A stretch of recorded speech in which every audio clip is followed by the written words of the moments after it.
Hello, welcome to Storytime with Judy. Our book today is Hector the Collector by Emily Beanie and illustrated by Stephanie Grajan. Well, Hector was on the way to school one day and he found an acorn. He became fascinated with that acorn and he started collecting them. Let's find out what he does with them and what all the other kids think about it. It all began with an acorn. It was smooth and brown with a rough, knobbly cap, and Hector found it in a crack in the sidewalk on the way to school.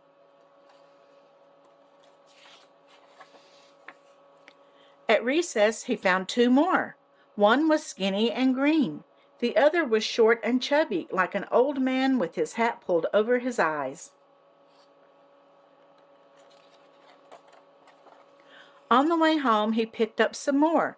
Two were as green as apples. Two were brown and grainy like wood. One was golden with smooth like polished stone.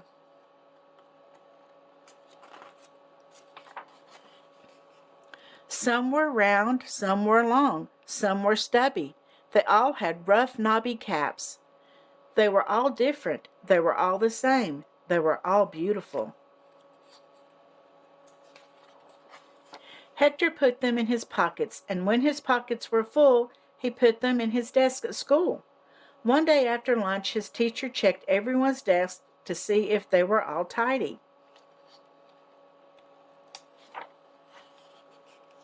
Everyone else had pencils and notebooks. Hector's was the only desk full of acorns. Everyone laughed. "Where are your pencils?" asked Alex. "Where are your pens?" asked Evan. "What are you doing with all those acorns?" asked Andre. "Maybe he's a squirrel," shouted Maddie. Hector was so embarrassed. But the teacher said, "Hector isn't a squirrel, he's a collector. I bet he had a good reason for choosing each of these." "Well," Hector said slowly and began to show them one by one. "This one is gold, and this one is green." His classmates all moved closer to see. "These ones are short and fat." Everyone giggled. "This one is tall and skinny." Everyone looked. "They're all different, and they're all the same, and they're all beautiful." Everyone was quiet. "That," said the teacher, "is what makes a great collection. I bet some of you have collections too." Slowly, Alex raised her hand. She collected pennies in a jar, and Evan collected stuffed animals. Andre collected fortune cookies, and Maddie collected smooth down glass from the beach. It was called sea glass.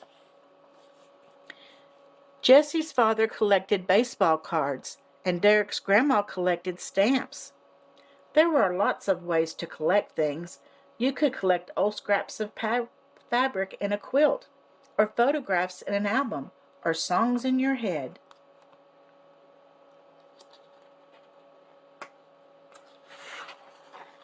Some collections took up a whole building, like the Museum of Natural History, where they collected butterflies and bones, or the public library, where they collected books, or the Metropolitan Museum, where they collected paintings and sculptures from all over the world and from all the time. Those collections belonged to everyone. But some collections, like Hector's, belonged to just one person. Every collection was different. Every collection was the same. Every collection was beautiful. Well, everybody just about likes to collect something, don't they?